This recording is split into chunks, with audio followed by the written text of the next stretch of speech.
The owl struck at Master Ellard's hand hard enough to draw blood, and I had to look away from the sound my own healer made. 3 healers in 4 days. 3 failures. Halcyon had ridden the storm winds for me since he was a fledgling, carried word between my border camps and this hall through sleet and lightning. And now he lay in the mews with a wing bent wrong beneath him, refusing every hand that came near. I remembered the night the storm brought him down. I had been on the north wall when the sky split apart in white fire, and I had seen him falling before I understood what I was seeing, a pale shape tumbling out of black cloud like a torn banner, wings failing against wind that no bird, however strong, was built to master. I had run the length of the wall walk and down into the yard faster than I have run from anything in my life, faster than I ran the night my own father fell in the border skirmish that made me king before I was ready to be one. I had gathered Halcyon up myself, storm-soaked and shaking, and carried him into the mews with my own arms, and some part of me had believed, foolishly, that carrying him in would be the hardest part of saving him. "He will not let me touch the wing, my king," Ellard said, wrapping a cloth around his torn knuckles. "He thrashes. He has stopped eating. If the wing is not set within 2 days, it will not heal true, and if he does not eat—" He did not finish the sentence. He did not need to. I stood in the doorway of the mews and watched my bird's great gold eyes fix on me with something I had never seen in them before. Not the sharp, keen recognition of a creature that knew my step, my scent, my voice above all others. Fear. Halcyon was afraid, and there was nothing in my 2 hands, in my crown, in the whole strength of thistledown at my back, that could undo it. "Send for another healer from the eastern camp," I said. "My king," Ellard hesitated at the door. "There may be one closer, a woman near the lower stream, Thessaly she is called. The shepherds say she drew a barbed hook clean from a fox's mouth without the fox so much as flinching. She holds no title, no guild mark, but—" "Bring her," I said before he had finished. I had spent 4 days watching my oldest companion starve rather than be healed. I would have brought a stranger from the ends of the earth if there had been a chance in it. My steward, Master Aura, who had served my father before me and had never in 20 years learned to hold her tongue in my presence, caught my sleeve as I turned to go. "My king, there is still the matter of the council's petition. Lord Vantry will ask again this week why Thistledown has no queen, and you will need an answer that is not silence." "Then let him ask," I said. "I have a bird who will not eat and 3 healers who cannot mend him. Vantry's petition can wait upon my attention a little longer than that." She let go of my sleeve, though I saw in her face that she meant to raise the matter again before the week was out. I did not care, in that hour, for petitions or counsels or the low murmur that had followed me through my own hall for the better part of a year. That a king of 11 years without a queen was a king inviting some rival house to test the strength of his line. I had turned away every daughter of every allied lord my council had paraded before me, not from pride, but because I had sat through 100 suppers with 100 lovely, ambitious women, and felt nothing stir in me at all, no flicker of the recognition the old songs promised, and I had long since stopped expecting to feel it. It was easier, that week, to grieve for a wounded bird than for a hope I had already quietly buried. She came at dusk, on foot, with no basket of instruments, no scent of the bitter herbs my healers favored, only a plain wool cloak and a stillness about her that I noticed before I noticed anything else. She was slight, dark-haired, unhurried in a way that made the guards flanking her look clumsy by comparison. She did not bow deeply or stammer as most did in my hall. She simply inclined her head to me, as one might greet a neighbor, and asked where the bird was kept. I had expected, if I had expected anything, some hedgewife bristling with charms and dried herbs, eager to prove her worth to a king who might reward her handsomely.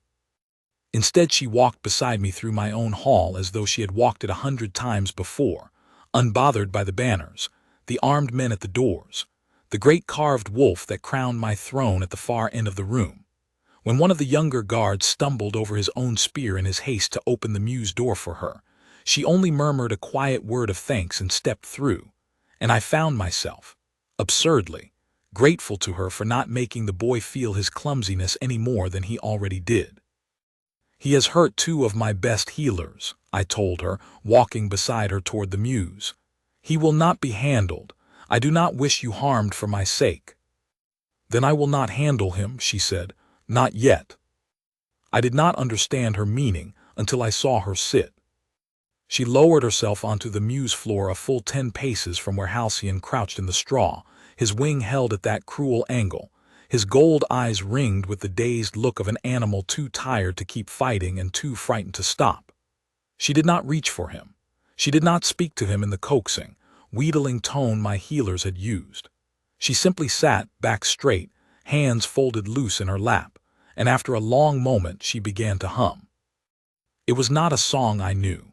No court composed it, no bard had ever set words to it in my hearing. It moved low and slow, like water finding the shape of a stone it had worn smooth over years, the same few notes returning again and again with such patience that I forgot, standing in the doorway, to expect anything to happen at all. Halcyon's feathers, which had stood raised and bristling since the storm, lay down by degrees. His head, which had swiveled toward every healer like a blade following a throat, turned toward her and went still. I had ruled Thistledown for 11 years. I had watched war councils fall silent at a single word from me, had watched grown wolves lower their eyes rather than meet mine. I had never watched anything obey stillness the way my owl obeyed her voice. "How long will you sit there?" I asked quietly, when a quarter hour had passed and she had not moved nearer by so much as a hand's width. "As long as it takes him to decide I am not a danger," she said, not turning from the bird. "He has already been handled by fear 3 times. I will not be the 4th. I said nothing more. I did not wish to be the reason her voice broke its rhythm. I stayed longer than I meant to, that first evening, watching from the doorway until the light had gone entirely, and one of my men brought a lantern without my asking for it. When at last she rose to leave, brushing straw from the hem of her cloak, I walked her as far as the outer gate myself, though I could have sent any of a dozen guards in my place. "You did not ask my name before you agreed to come," I said, as we crossed the yard. "Master Ellard gave it to me on the road. Corbin, he called you when he thought I was not listening, and my king when he remembered himself." A faint humor touched her voice, quickly gone. "I did not think it my place to use the first." "You may use it regardless. I find I would rather be Corbin to the one person, willing to sit on a cold floor for my sake, than my king to everyone else in this hall. That is a great deal of trust to hand a stranger before she has healed anything at all." "Perhaps," I said, "but I have watched 3 healers fail this week for want of patience, and you have not yet raised your voice or your hand to a creature in pain. I find that tells me more of a person than any guild mark could." She said nothing to that, but she did not correct me again when, on the evenings that followed, I called her Thessaly, and she, haltingly at first and then without hesitation, called me Corbin in return. I did not sleep well that night, though I could not have said, lying awake in my own chamber with the fire burned low, precisely why. I had lost sleep before over matters of war, over famine in the border villages, over the long grief that had followed my father's death, and settled into me like a second skin I had learned to wear without complaint. This was not that grief.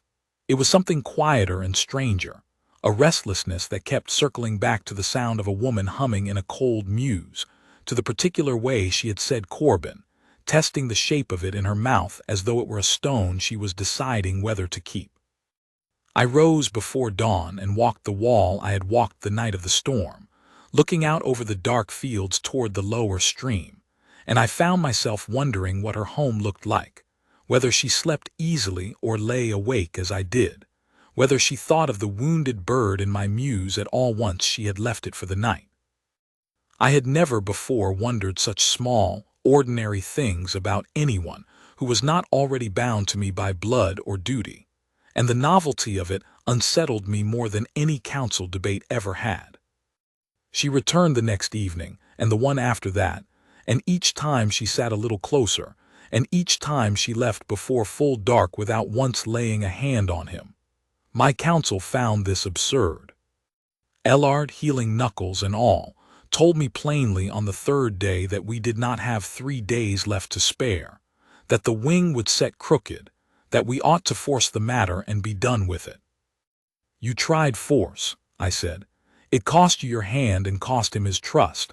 I will not spend what little of either remains twice over. I did not know, saying it, that I was defending her as much as I was defending my bird. But I found, when Ellard argued further, that I had already decided the matter, and decided it with more heat than a healer's schedule warranted. Master Aura raised the council's petition again that same week, as she had promised she would. I sat through the meeting with Lord Vantry's voice droning at the edge of my hearing, all talk of border alliances and the strength a queen's lineage might lend my house, and I found I could summon no interest in any of it.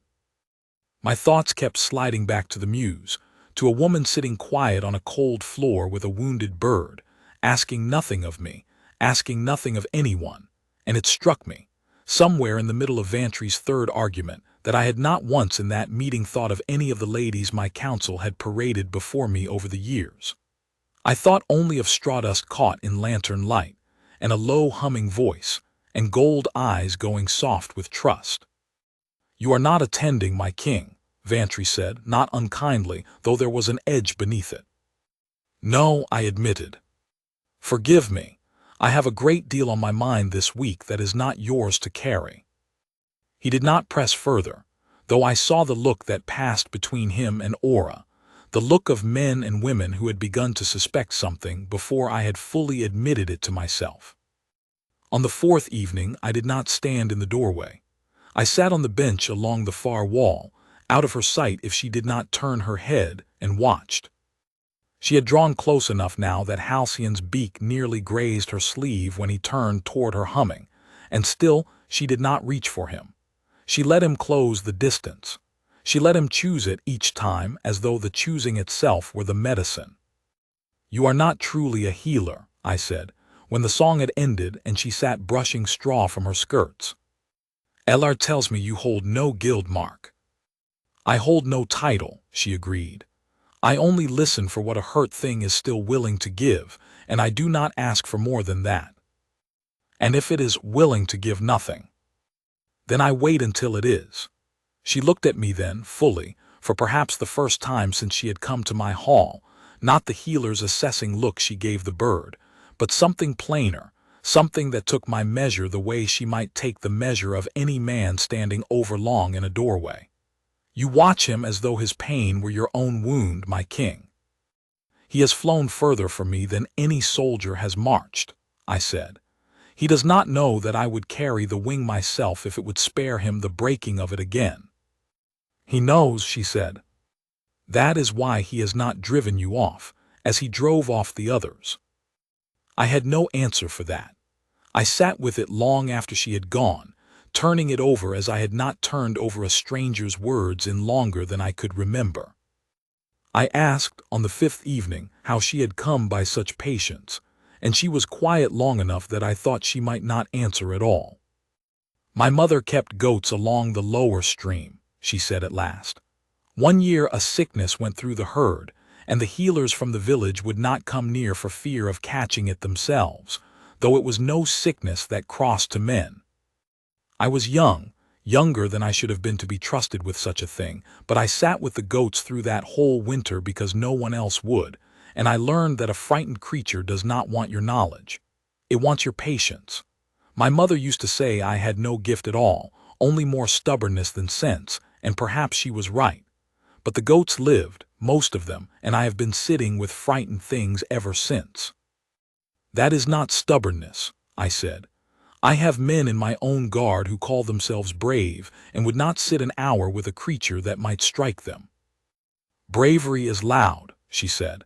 "This has never once needed to be. She glanced toward Halcyon, who had drawn close enough now to rest his uninjured wing lightly against her knee. "I do not do this for thanks, my king. I would ask that you not mistake it for more than it is."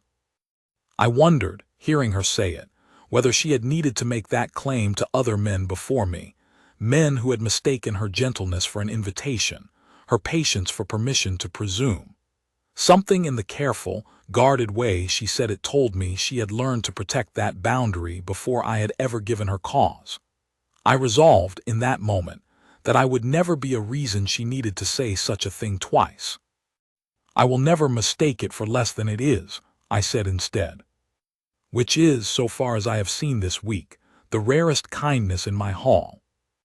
She looked away toward the window then, where the last gray light of the evening was fading over the yard, and for a moment I thought I had said too much, pressed too near some old wound she had not offered to show me.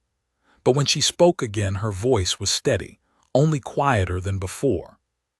"There was a man in my village once," she said, "who courted me for the better part of a year, and told everyone who would listen that my way with wounded creatures made me soft enough to be led wherever a husband pleased. He did not understand that patience is not the same as yielding. When I would not be led, he told the whole village I had bewitched my mother's goats with some crooked charm, so that no one would come near me for a season afterward, out of fear rather than respect." She smoothed a fold of her skirt, unhurried, though I could see the memory cost her something to speak aloud. "I do not tell you this to be pitied, my king. I tell you so that you understand why I do not trust easily when a man begins to look at me the way you have begun to look at me this week.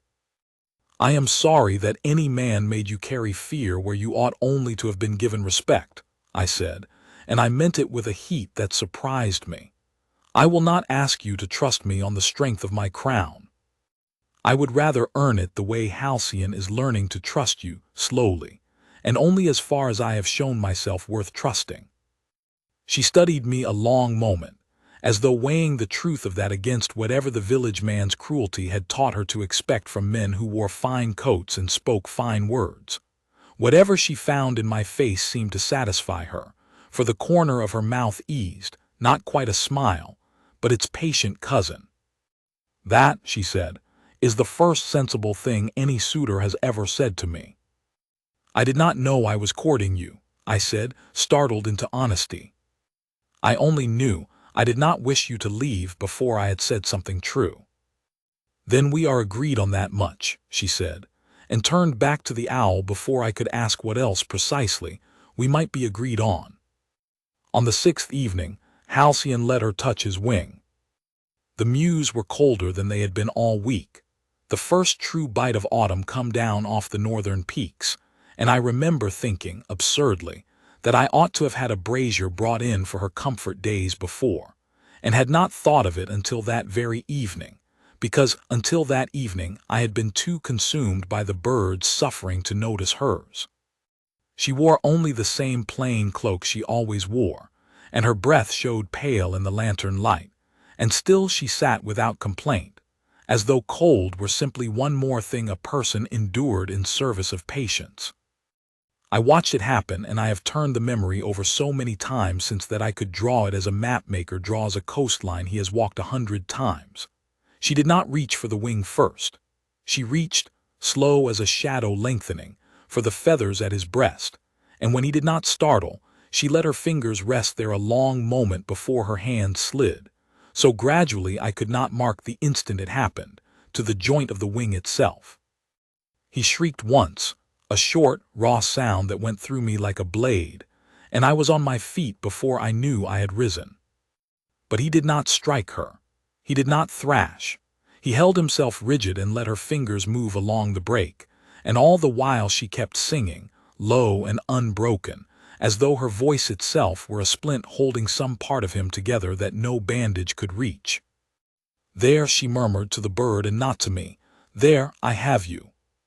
She set the wing with 2 clean, sure movements, bound it with a strip of soft cloth from her own basket, and only then did she look up, and I saw that her hands were shaking, though her voice had not wavered once. It was in that moment, not the moment the wing was set, but the moment after, when she exhaled and pressed the back of one trembling hand briefly to her own mouth, as though to hold in whatever she was feeling, that something in me answered her without asking my leave. I have heard other men describe the mate bond as a howl, a burning, a claiming thunder in the blood. Mine came as none of these.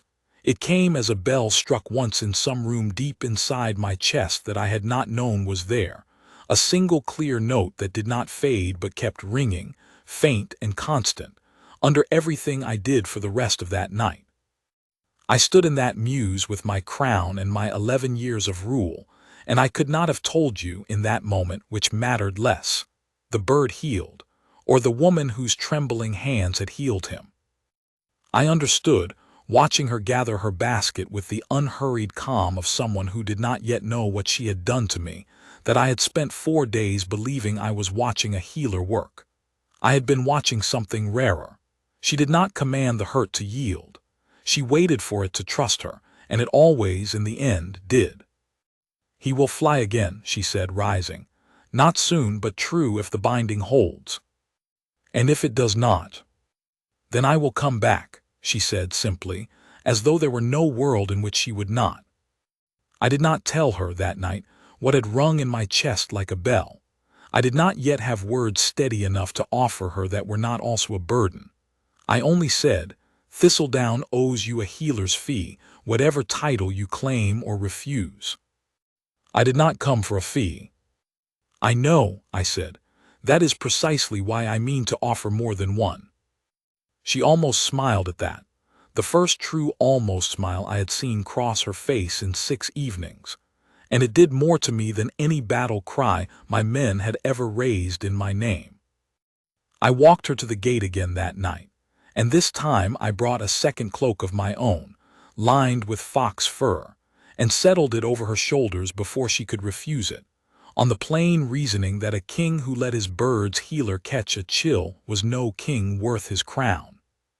She protested only faintly, and I noticed she did not hand it back before she disappeared down the road toward the stream, and I found myself standing at the gate long after the dark had swallowed her, listening to the bell still ringing faint and steady beneath my ribs, wondering what manner of man I had been before that sound had begun, and finding I did not much wish to go back to being him. She came each evening after that, though the wing no longer strictly required it. I told myself, the first few times, that I was only ensuring Halcyon's recovery held. By the second week, I no longer bothered with the lie, even in the privacy of my own thoughts. Word of it spread through Thistledown, the way word always spreads in a stronghold full of idle tongues and watchful eyes. My council heard, of course, that their king had taken to sitting each evening in the mews with a streamside woman who held no title and no lineage worth naming, and Lord Vantry did not wait long to bring the matter before me directly. "My king," he said, cornering me in the armory one afternoon while I was still half in my training leathers, "I do not say this to wound you, only to warn you as I would warn any man I served. A goatherd's daughter with no guild mark, no house, no dowry worth the name, the border lords will read it as weakness. They will say Thistledown's king was so starved for a queen he settled for the first gentle hand that crossed his path." "They may say what they please," I told him, and I did not raise my voice, though something in me wanted to. I did not choose her for her lineage. I did not choose her at all, if choosing is the word you mean. I only noticed, one evening in a cold mews, that something in me had already decided, long before my council had the chance to weigh in on the matter. "That is not how kingdoms are built, my king." "Perhaps not," I said. "But I have built 11 years of this kingdom on duty alone, Vantry, and I find duty has never once made a sound like the one I heard the night she set that bird's wing. I will not apologize for listening to it." He did not press further, though I knew the matter was far from settled in the minds of my council, and I carried the weight of it with me the whole walk back to the mews that evening, wondering whether I had any right to let a woman who wanted no crown be caught in the middle of a fight over one. I did not speak of Vantry's warning to Thessaly. I did not wish her gentleness toward my bird to be tangled, even for a moment, with the ugliness of court calculation. But I noticed, that week, that she had begun to hold herself a little more carefully in my presence, as though she, too, had heard some version of the talk moving through the lower village, that the streamside woman was aiming higher than a goatherd's daughter ought to aim, that she would be spat out by the court the moment her usefulness to the king's favorite bird ended. It was not only my council who took notice. The pack itself had its own quiet ways of watching a king, ways that had nothing to do with lords and petitions. I found that same week that the Mews had become a gathering place for more than one curious soul who found some excuse or other to pass by its door at dusk. A stable hand who suddenly had urgent business mending a fence within sight of the window. 2 kitchen maids who discovered they needed to air linens in the yard just as Thessaly's humming began. An old huntsman named Beck who had known my father and made no pretense at all, simply settling himself on an overturned crate a respectful distance off, and watching with open, unashamed interest. They are curious about her, Ellard told me one evening, watching the small gathering disperse as full dark fell. Not unkindly, my king. I have heard no unkind words said of her among the pack, whatever Lord Vantry and his allies may murmur in the council chamber. The ordinary folk of Thistledown do not much care for lineage. They care that their king's favorite creature is healing, and that the woman who is healing him asks for nothing but the chance to do it. That is more grace than I expected from a stronghold full of gossiping tongues, I said. The pack has always known its king better than the council credits, Ellard said, with the faint, dry humor of a man who had served me long enough to speak plainly. They have watched you grieve your father in silence for 11 years and ask nothing of anyone in return. I think they are glad, my king, to see you finally asking for something. I did not have an answer for that, and I did not try to find one. I only found, walking back toward the Mews that evening, that I no longer minded the small crowd gathered respectfully at its door, and that I no longer walked past them as a king passes through a room, eyes forward, purpose fixed. I let myself, for the first time in longer than I could remember, simply be a man walking towards someone he wished to see. I found her, one such evening, standing just outside the Mews door rather than within it, her basket held before her with both hands like a shield. When she saw me, she did not come forward at once. I heard some of what Lord Vantry said of me, she admitted, before I could ask what troubled her. Not from you, from a kitchen girl who did not know I was near enough to hear. She meant no unkindness by repeating it, only gossip's usual carelessness. She looked down at the basket in her hands rather than at me. I have no wish to be a burden your council must argue over, my king. I came to mend a wing. I did not come to be the reason your lords whisper behind your back. You are not the reason they whisper, I said. They whispered before you came, over lesser things, and they will whisper after, over lesser things still. That is the nature of councils. It is not the nature of you. You cannot know that yet. You have known me 6 weeks. I have known kings and lords and their daughters for 11 years, I said, and not one of them ever sat 6 weeks on a cold floor asking nothing in return but the chance to ease a frightened creature's pain. I do not need longer than that to know what manner of person you are, Thessaly. I only wish I had found the courage sooner to say so plainly, so that no kitchen girl's gossip could reach you before my own words did. She did not answer at once, but she came into the Mews then and set her basket down, and something in the set of her shoulders eased, though I could see the worry had not left her entirely. I resolved that night that whatever ground my council meant to make her fight for, she would not have to fight it alone. I found her again, a few evenings later, sitting with Halcyon perched calm and easy on her forearm, his bound wing folded neat against his side, his gold eyes half-lidded in something as close to contentment as I had ever seen in him. She was not singing. She was simply sitting with him in a silence so unguarded that I nearly did not announce myself, for fear of breaking it. You have given him back to me, I said instead from the doorway, twice over, once from the storm and once from his own fear. He gave himself back, she said. I only kept still long enough for him to remember he could. That is not a small thing to know how to do. No, she agreed, but it is not the same as courage. I have only ever had patience. She glanced down at the owl, then up at me, and there was something searching in the look, as though she had been turning over her own private accounting of these 6 weeks and had not yet reached its sum. You have sat with me in this muse more evenings than a king has evenings to spare, my lord. I have discovered, I said, that I no longer wish to spare them elsewhere. She went very still at that, not the frightened stillness Halcyon had once shown, but something else, something listening.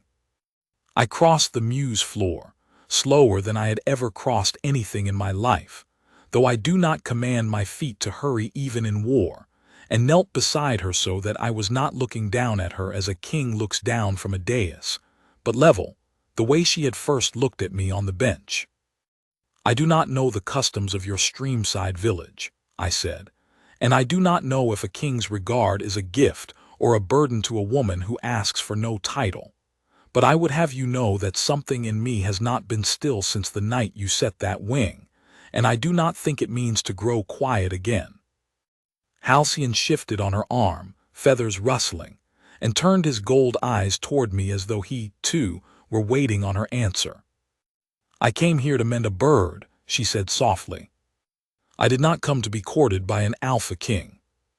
No, I said, but you are here now regardless, and I find I am not sorry for it. She looked at me a long moment, and then carefully so as not to startle the owl settled trusting on her arm, she reached her free hand toward mine and let it rest there. Not a claiming, not a vow shouted to rafters, only a small, deliberate weight of her fingers against my palm, offered the way she had once offered her hand to a creature too frightened to be touched. I understood it for the answer it was. I did not need thunder. I had watched her tame a wild, wounded thing with nothing but stillness and an old wordless song, and I thought that whatever grew between us now would have to be built the very same way, slowly, gently, and only for as long as she was willing to let it stay. I will not ask you to become someone the council finds easier to swallow, I told her, my hand still beneath hers. I would not have you trade the very gentleness that mended my bird for the sake of quieting Lord Vantry's grumbling. Whatever comes of this, I would have it be because you chose it freely, and not because a crown made the choosing for you. And if I choose slowly, she asked, I am not a woman who leaps Corbin. I did not leap for Halcyon, and I do not think I know how to leap for anything else, even this. Then I will learn to wait the way you taught him to, I said. I find I am already better at it than I once was. That drew the smile fully from her at last, small and unguarded, and Halcyon, as if he too approved the bargain, shifted his weight and gave a low, contented cheer-up that startled us both into quiet laughter. We sat together a long while after that, not speaking, only listening to the small sounds of the muse settling into night, the shift of straw, the soft click of Halcyon's beak against his own feathers as he preened, the distant call of some ordinary owl out in the dark fields beyond the wall. I found I did not need to fill the silence with anything more. I had spent 11 years believing a king's worth was measured in the words he could produce on command, in council, in treaty, in the endless small performances of certainty that ruling demanded. Sitting on that muse floor with her shoulder a careful, respectful distance from mine, I understood for the first time that some of the truest things a person could offer another required no words at all. You have not asked me, she said at last, breaking the quiet, what I would wish for if a king were offering. I did not think it my place to assume you wished for anything from me at all. That, she said, is precisely why I find I am willing to answer. She considered a moment, turning the question over the way she turned over every question without haste. I would wish only to go on being trusted for what I am, and not remade into what a crown might prefer me to be. I have watched women in the village trade their whole natures for a comfortable house and a fine name, and I have never once envied them. If I am to want anything from you, Corbin, I would want the plain freedom to remain myself inside it." "Then that," I said, "is the easiest promise I have ever been asked to make. I did not fall into whatever this is because I wish to change you. I fell into it precisely because you are the one person in this hall who has never once tried to be anyone other than exactly who she already is." Word reached my council within days that the goatherd's daughter from the lower stream had not returned to her stream at all, but had taken a small chamber near the mews, at my invitation, to see Halcyon fully through his mending. Lord Vantry said nothing further to my face, though I heard from more than one quarter that he had begun to soften his tone whenever her name was raised, for even a man devoted to lineage and border alliances could not deny what his own eyes told him each time he crossed the yard and saw my proudest, wildest bird eating calmly from a woman's palm. I went to her chamber near the mews one evening not long after, uncertain, for the first time in longer than I could remember, of my own welcome. I found her mending a torn hem by candlelight, and when she looked up and saw it was only me, she did not rise or fuss over my presence the way the court ladies always had, but simply made room on the small bench beside her, as though I were any ordinary caller and not a king at all. "Master Aura tells me the council has begun drafting terms," I said, sitting. "Not for a marriage, only for how such a thing might be managed without offending the border lords should it ever come to pass. I did not ask her to begin such drafting. I only did not stop her." "And what do you make of that?" she asked, setting her needle down. "I make of it that my council has finally noticed what I decided in a cold muse weeks ago, and has only now caught up to it with parchment and procedure." I turned my hand over in my lap, an old habit from council meetings, weighing words before I spent them. "I do not offer you terms, Thessaly. I only offer you time, for as long as you need it, to decide whether a king's household is a life you would choose, and not merely a life you would be swept into because a bell rang in my chest and I was foolish enough to let you see it." She was quiet a moment, turning the hem in her hands though she had stopped stitching. "I have thought of little else these past weeks," she admitted. "Not the council, nor the terms, nor even, if I am honest, the crown. Only whether I could bear to be looked at the way you look at me, every day for the rest of my life, without it ever once curdling into the thing that man in my village tried to make of my gentleness. I do not think you would do that to me. I have watched you 6 weeks and more, and you have never once asked me to be less patient, less plain, less myself, for the sake of your own comfort." "I never will," I said. "I would rather have you exactly as you are, sitting on a cold floor humming to a frightened bird, than any queen my council could parade before me dressed in her family's whole fortune." She smiled then, fully, unguarded, the same smile Halcyon's first flight had drawn from her, and reached to set her mending aside entirely, as though the torn hem could wait, after all, for a night that mattered rather less than this one. I brought her, on a clear morning some weeks later, to the high window of the mews where the light fell strongest, and I asked Ellard to unbind the wing at last and see whether it would hold. Thessaly stood back and let him do it. She had never once begrudged another healer his craft, only his impatience. And when the binding came away, Halcyon stood a long moment testing the wing's new strength, opening and closing it slow, as if relearning a language he had once known by instinct. Then he flew. He did not fly far, only the short arc from her shoulder to the high perch across the mews, but he flew true and clean. And when he landed, he turned his gold eyes first not to me, his king of 11 years, but to her, as though she were the one he meant to report back to now, the one whose voice he would listen for above all others when the next storm came. "You did that," I said, watching her watch him with an expression I had not yet learned to name, though I thought, even then, that I might spend the rest of my life learning it. "Whatever my healers could not do in 4 days, You did in 6 weeks with nothing but a song and the patience to wait for it to be trusted. I did not do it alone, she said. He had to decide each evening to trust a little further than the evening before. I only made it safe enough for him to decide it. Then you have done the same for me, I said, though I did not have a broken wing to show for it. Only 11 years of believing the bell in my chest had gone silent for good, until the night I watched you set it right without ever meaning to. She turned to me then, fully, the morning light catching the loose strands of her dark hair, and she did not answer with words at all, only reached for my hand again, the way she had in the mews weeks before, and held it, and I understood that this quiet, unhurried woman who asked for no title had already given me the only crown I had ever truly wanted.